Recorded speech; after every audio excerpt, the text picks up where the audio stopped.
Here's our two assemblies. Passenger side, driver's side. You'll see the difference because the halo panel has an arch in it.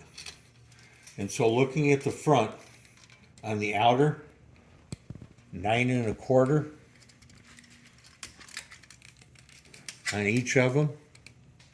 And on the inner, you're roughly at the peak of it, 9 3/4.